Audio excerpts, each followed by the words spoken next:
નમસ્તે વિદ્યાર્થી મિત્રો, આજે આપણે ધોરણ 12 ભૌતિક વિજ્ઞાન વિષયની અંદર પ્રકરણ 9 કિરણ પ્રકાશશાસ્ત્ર અને પ્રકાશી ઉપકરણોની ચર્ચા કરીશું. સૌપ્રથમ જોઈએ પ્રતિબિંબ એટલે શું અને તેના પ્રકાર જણાવો. તો પ્રતિબિંબ એ પરાવર્તન અથવા વક્રીભવન દ્વારા વસ્તુ સાથે રચાતી બિંદુથી બિંદુની અનુરૂપતા છે. એટલે અહીંયા બીજી રીતે કહેવું હોય તો, જો કિરણો કોઈ એક બિંદુમાંથી ઉત્સર્જિત થઈ પરાવર્તન અથવા વક્રીભવન પામી બીજા કોઈ બિંદુ પાસે કેન્દ્રિત થતા હોય તો તે બિંદુને આપેલ બિંદુનું પ્રતિબિંબ કહે છે. અને હવે તમે આ રીતે સમજો કે ધારો કે અહીંયા એક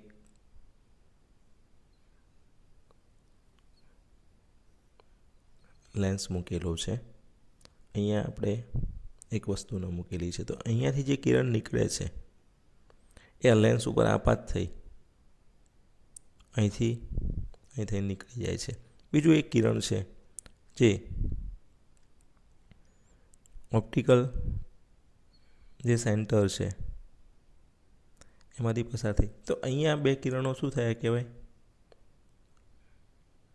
ભેગા થયા કહેવાય. તો આ બિંદુએ પ્રતિબિંબ મળે છે, બરાબર. એટલે જો કિરણો કોઈ એક બિંદુમાંથી ઉત્સર્જિત થઈ પરાવર્તન અથવા વક્રીભવન પામી, અહીંયા વક્રીભવન દ્વારાની વાત કરી, બીજા કોઈ બિંદુ પાસે કેન્દ્રિત થતા હોય તો તે બિંદુને આપેલ બિંદુનું પ્રતિબિંબ કહે છે. અથવા જો કિરણો તે બિંદુ પર ખરેખર કેન્દ્રિત થતા હોય તો સાચું પ્રતિબિંબ મળે, અને કિરણો ખરેખર કેન્દ્રિત થતા ન હોય પણ પાછળ લંબાવતા તે બિંદુએ અપકેન્દ્રિત થતા હોય તેમ જણાય તો પ્રતિબિંબ આભાસી મળે છે. એ પ્રતિબિંબ બે રીતે મળે છે, એક વક્રીભવન દ્વારા અને બીજું પરાવર્તન દ્વારા. વક્રીભવન અને પરાવર્તન દ્વારા મળતા પ્રતિબિંબોમાં કોઈ વખતે પ્રતિબિંબ વાસ્તવિક હોય છે, કોઈ વખતે પ્રતિબિંબ આભાસી હોય છે, બરાબર. તો આભાસી પ્રતિબિંબ ક્યારે મળે? તો જ્યાં ખરેખર કિરણો કેન્દ્રિત થતા ન હોય પણ એને પાછળ લંબાવતા એ ત્યાંથી અપકેન્દ્રિત થતા હોય એવો ભાસ થાય. અને વાસ્તવિક પ્રતિબિંબ ક્યારે મળે? જ્યાં કિરણો ખરેખર કેન્દ્રિત થતા હોય. એટલે આપણે અહીંયા જે કિસ્સાઓ ભણીશું એમાં પ્રતિબિંબ આભાસી પણ હશે, વાસ્તવિક પણ હશે, બરાબર. તો આમ પ્રતિબિંબના બે પ્રકાર પડે છે, અને પ્રતિબિંબ મળવા પાછળનું કારણ વક્રીભવન અથવા પરાવર્તન, બરાબર. એટલે અરીસાની અંદર પરાવર્તન દ્વારા પ્રતિબિંબ રચાય છે, અને જે લેન્સ છે એની અંદર વક્રીભવન દ્વારા પ્રતિબિંબ મળતા હોય છે.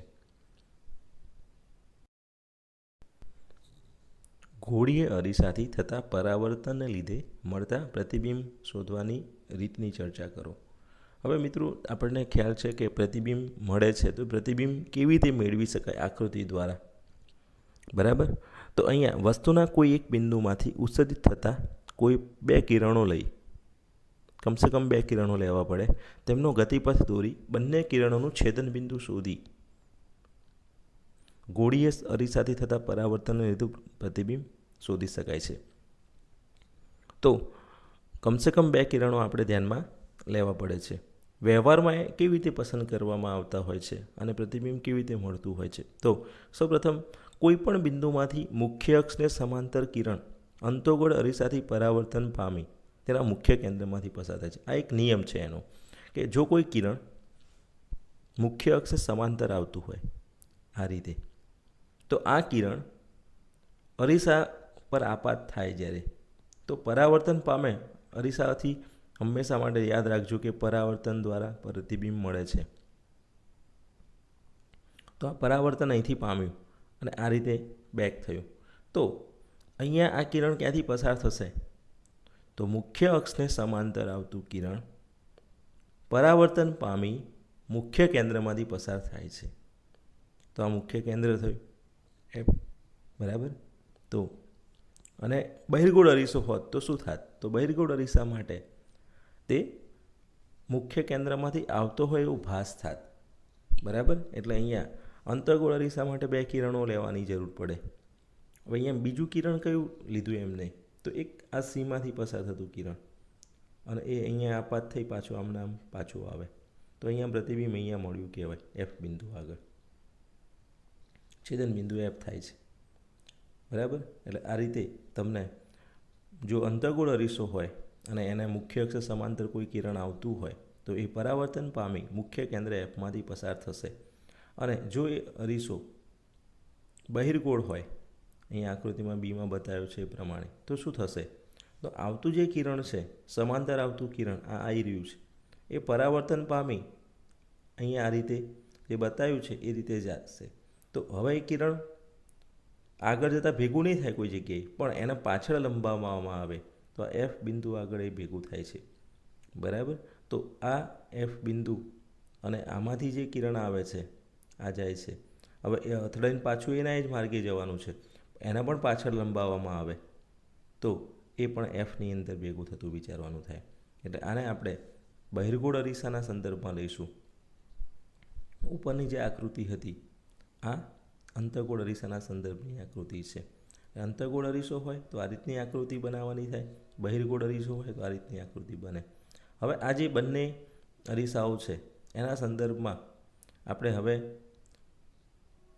બીજી એક બાબત અહીંયા સાથે સાથે ધ્યાનમાં લઈએ કે આ જે સિચ્યુએશન મળે છે અંતર્ગોળ અને બહિર્ગોળની, એની અંદર શું ફેરફારો જોવા મળે છે?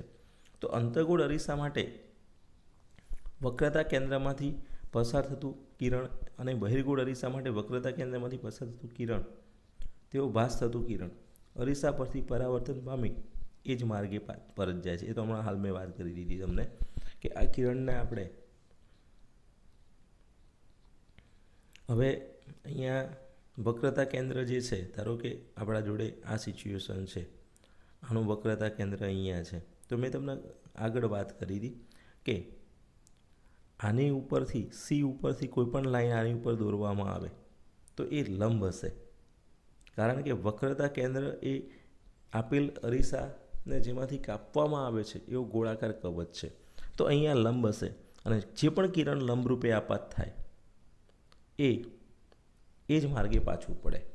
આ બાબત બહુ મગજમાં ક્લિયરલી ફિટ કરી દેવાની છે કે અરીસા ઉપર લંબરૂપે જે કિરણ આપાત થાય છે એ 180 ડિગ્રીના કોણે રિવર્સ થાય, અથવા બીજી રીતે કહેવું હોય તો એમાં આપાત કોણ 0 ગણાય, તો પરાવર્તન કોણ પણ 0 થાય, કારણ કે આઈ બરાબર થીટા હોય છે, આઈ બરાબર આર. તો I is equal to R હોય તો આવી પરિસ્થિતિમાં આપાત કોણ 0 છે તો પરાવર્તન કોણ પણ 0 થવાનો. એટલે જે માર્ગે એ આગળ જાય છે એ જ માર્ગે પાછું આવે છે. બીજી વસ્તુ, સીમાંથી પસાર થતું જે કિરણ છે, બરાબર, એ અંતર્ગોળ હોય કે બહિર્ગોળ અરીસો હોય. બહિર્ગોળ હોય તો પાછળ લંબાવવાનું, અંતર્ગોળ હોય તો એને લંબાવવાની જરૂર પડતી નથી. બરાબર? એટલે આ પ્રતિબિંબ મેળવવા માટે તમારે આ બાબત પણ મગજમાં રાખવાની છે. ત્રીજી બાબત, અંતર્ગોળ અરીસાના મુખ્ય કેન્દ્રમાંથી પસાર થતું કિરણ અથવા બહિર્ગોળ અરીસાના મુખ્ય કેન્દ્રમાંથી પસાર થતું હોય તેવો ભાસ થતું કિરણ અરીસા પરથી પરાવર્તન પામી તેના મુખ્ય અક્ષને સમાંતર બને છે. તો આ પણ બહુ મહત્ત્વની બાબત છે પ્રતિબિંબ મેળવતા શીખતી વખતે કે જે કિરણો ક્યાંથી પસાર થતા હોય? મુખ્ય કેન્દ્ર એફમાંથી પસાર થતા હોય. એફમાંથી પસાર થતું કિરણ જ્યારે અરીસા પર આપાત થાય છે ત્યારે આપાત પરાવર્તન પામતી વખતે તે મુખ્ય અક્ષને શું થઈ જાય છે? સમાંતર થઈ જાય છે. હવે આકૃતિમાં તમે જુઓ, આ આકૃતિ જે છે આની અંદર તમને સ્પષ્ટ દેખાય છે કે આ જે કિરણ છે એ ક્યાંથી પસાર થઈ રહ્યું છે? તો કે એફમાંથી પસાર થાય છે. એફમાંથી પસાર થતું કિરણ જ્યારે અરીસા પર આપાત થાય છે એટલે આપાત કિરણ થયું કહેવાય. અને હવે આ કિરણ જ્યારે અહીંથી પરાવર્તન પામે છે તો આ રીતે આ માર્ગે આગળ વધે છે. તો આને આપણે જોઈ શકીએ છીએ કે આ કિરણ એ આ મુખ્ય અક્ષ જે છે એને સમાંતર છે. એટલે એફમાંથી પસાર થતું કિરણ આપાત થયા પછી જ્યારે પરાવર્તન પામે છે, બરાબર, ત્યારે આ પરાવર્તન પામતું કિરણ એ શું થઈ જાય છે? મુખ્ય અક્ષને સમાંતર થઈ જાય છે. એટલે એફમાંથી પસાર થતું કિરણ પરાવર્તન પામ્યા પછી મુખ્ય અક્ષને સમાંતર બને છે. હવે આ આકૃતિને બહિર્ગોળ અરીસા માટે વિચારીને જોઈ લો. તમારે એક અંતર્ગોળ અરીસાનું મોટા ભાગે પૂછાય છે. હવે આ કિરણ જ્યારે તમે કોના માટે વિચારો છો, બહિર્ગોળ અરીસા માટે વિચારો છો, ત્યારે બહિર્ગોળ અરીસાના કિસ્સાની અંદર કિરણ એફમાંથી પસાર થતું હોય એવો ભાસ કરવાનો છે. તો જોઈ શકાય છે કે આ કિરણ અહીંયા અરીસો ના હોત તો ક્યાંથી પસાર થાત, કે એફમાંથી પસાર થાત. તો હવે આ કિરણ પ્રતિબિંબ મેળવવા માટે મુખ્ય અક્ષને સમાંતર થઈ જવું જોઈએ પરાવર્તન પામ્યા પછી. તો એ અહીંયા બતાવેલું છે. તો આ બાબતો તમારે આની અંદર ધ્યાનમાં રાખવાની છે. એના પછી અરીસાના ધ્રુવ પાસે કોઈપણ કોણે આપાત થતાં કિરણનું પરાવર્તન થાય ત્યારે પરાવર્તનના નિયમનું પાલન થાય છે. હવે એ આપણે પ્રતિબિંબ મેળવવા માટે એના ધ્યાનમાં લઈએ છીએ. ખરેખર એ નિયમ વક્રતા કેન્દ્રવાળો જ છે.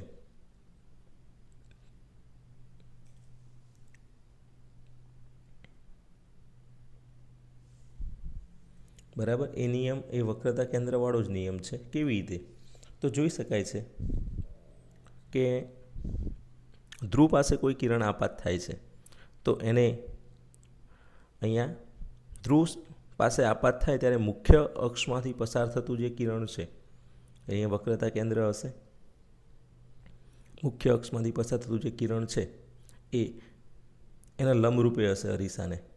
મુખ્ય અક્ષ એ અરીસાને હંમેશા લંબરૂપે હોય, કારણ કે એ વક્રતા કેન્દ્રમાંથી પસાર થાય છે. તો હવે એની સાથે કોઈ એંગલ આઈ બનાવતા કોણે એક કિરણ આપાત થાય છે. આ આપાત કિરણ છે.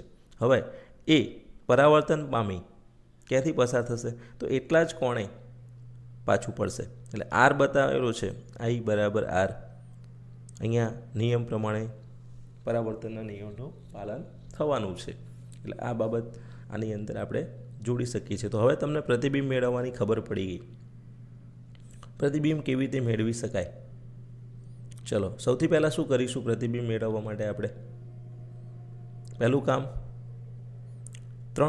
આપણે જુઓ, જનરલી બે કિરણ તો મિનિમમ લેવા પડે પ્રતિબિંબ મેળવવા માટે. તો એક કિરણ કયું લઈ લેવાનું?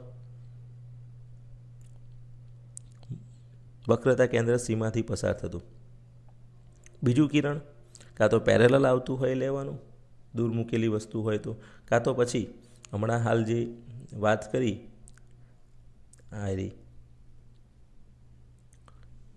આ કિરણ લઈ શકાય.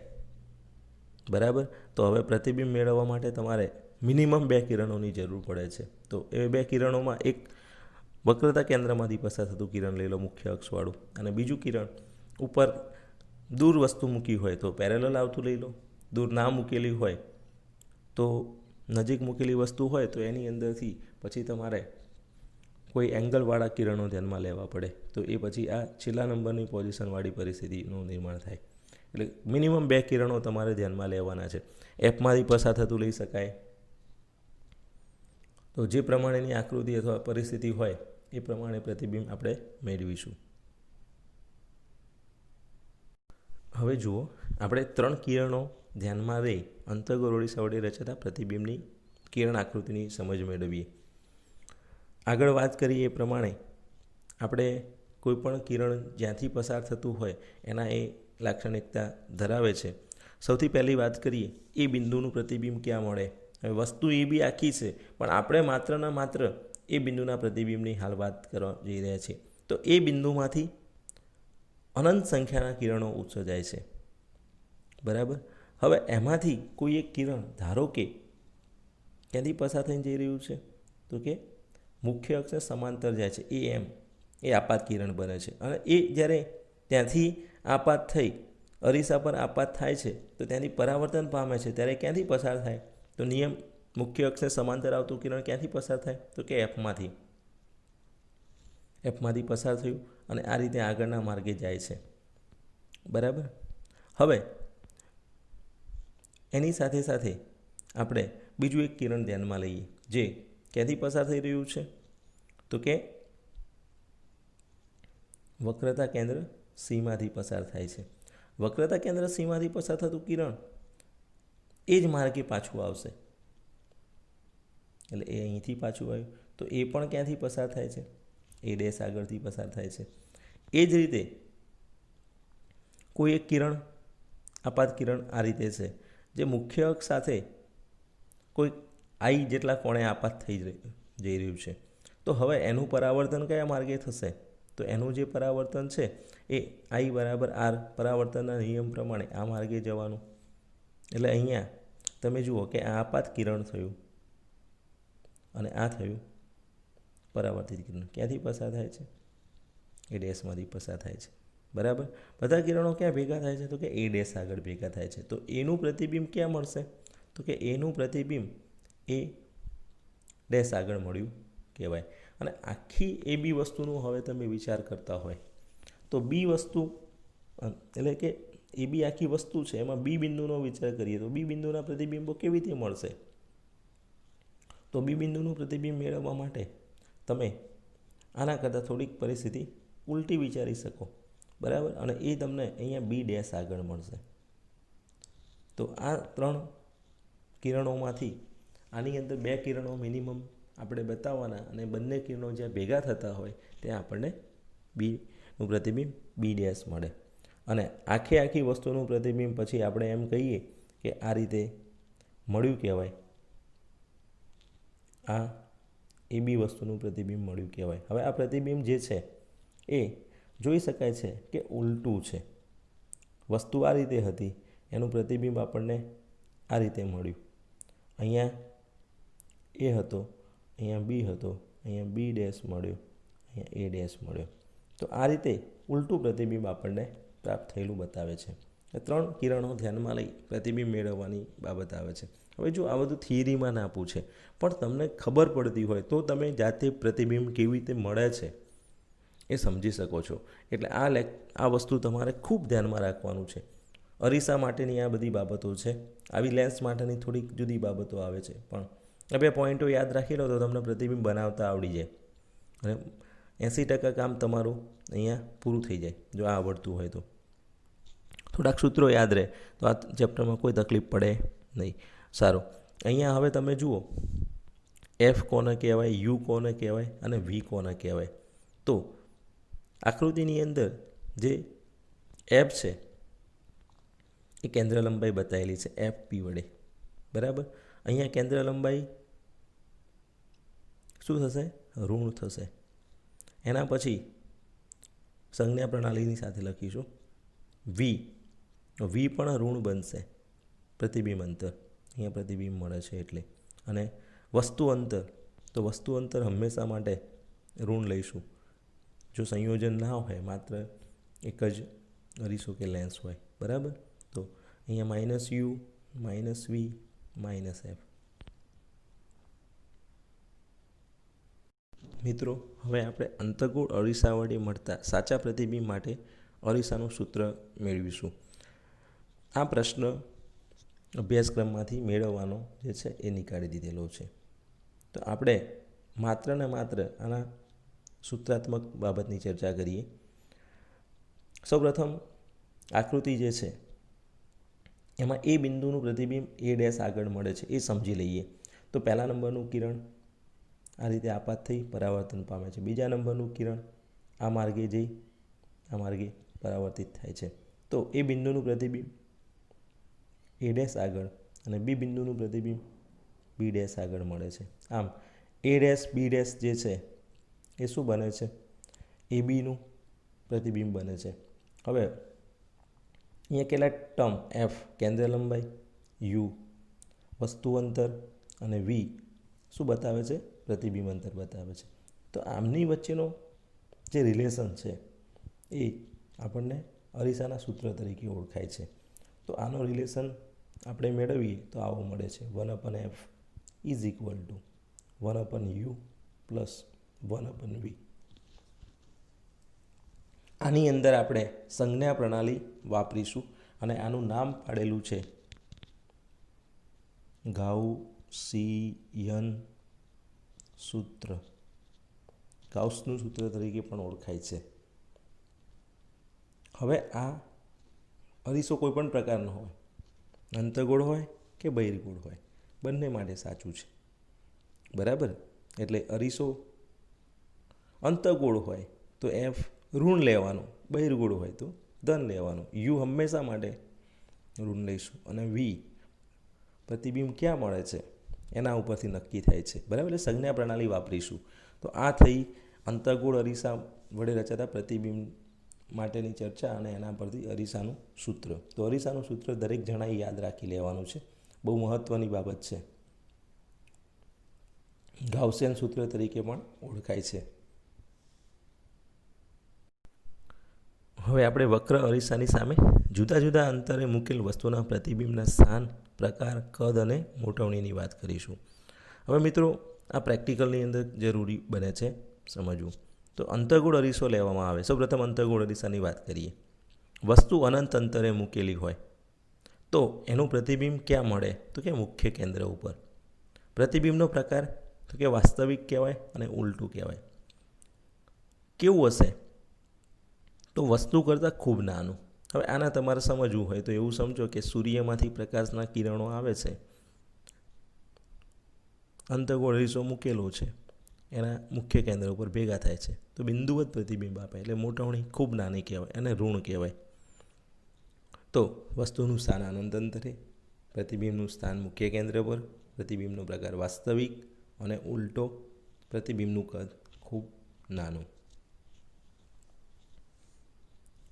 એના પછી વસ્તુનું સ્થાન સી ડેશથી થોડું દૂર. તો આ જે પ્રતિબિંબ છે એ ક્યાં મળે? તો કે એફ અને સીની વચ્ચે મળશે. જુઓ, સીથી દૂર મૂકેલી વસ્તુનું પ્રતિબિંબ એફ અને સીની વચ્ચે મળશે. અહીંયા મળ્યું.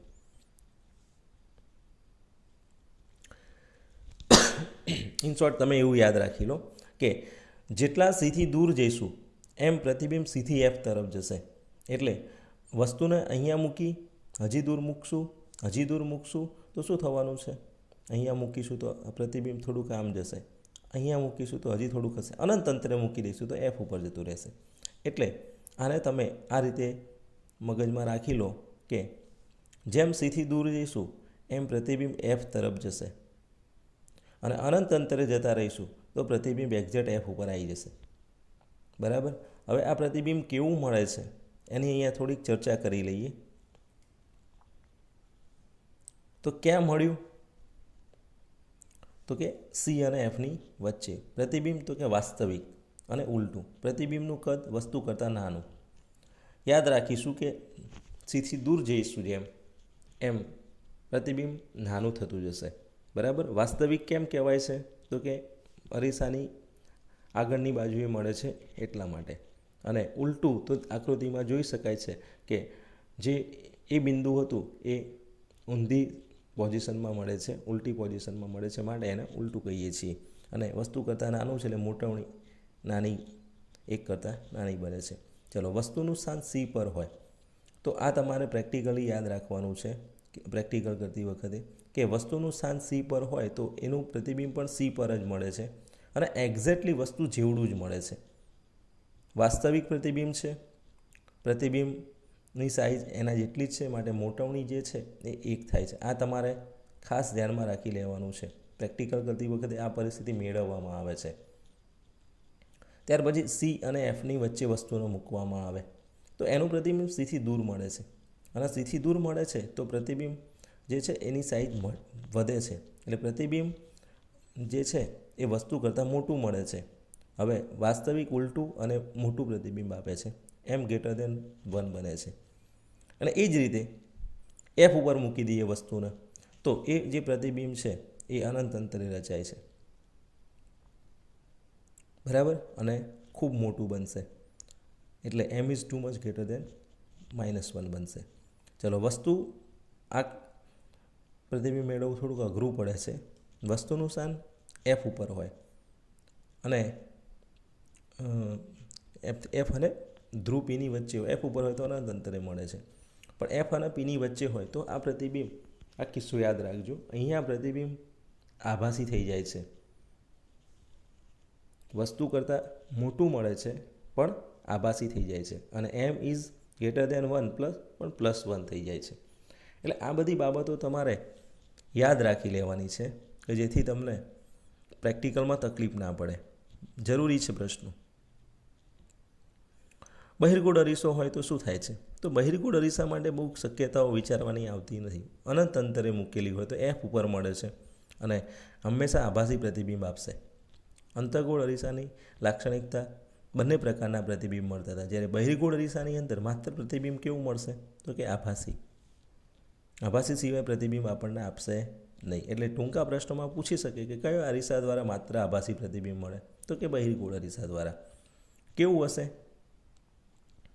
તો એ ઘણું નાનું હશે અને વસ્તુનું સ્થાન અક્ષ પર ગમે ત્યાં મૂકવામાં આવે તો આવી પરિસ્થિતિમાં જે પ્રતિબિંબ મળે છે એ એફ અને પી આ જે છે એ એની વચ્ચે મળશે અને એ પ્રતિબિંબ પણ આભાસી જ હશે. ચત્તુ આભાસી પ્રતિબિંબ બહિર્ગોળ અરીસા વડે આપણને પ્રાપ્ત થાય છે. મોટવણી એની એક કરતાં નાની હશે. તો બહિર્ગોળ અરીસા માટે કોઈ કિસ્સાઓ જોવાના આવતા નથી, પણ અંતર્ગોળ અરીસા માટે જુદા જુદા કિસ્સાઓ આપણને મળે છે. અને કેવી રીતે મળે છે એ તો તમને આગળ કીધું એમ આકૃતિઓ તમારે એ પ્રમાણે કિરણો લઈને બનાવી દેવાની છે. બરાબર? તો આપણે આ મુદ્દો પ્રેક્ટિકલ માટે યાદ રાખીશું અને જરૂરી પણ છે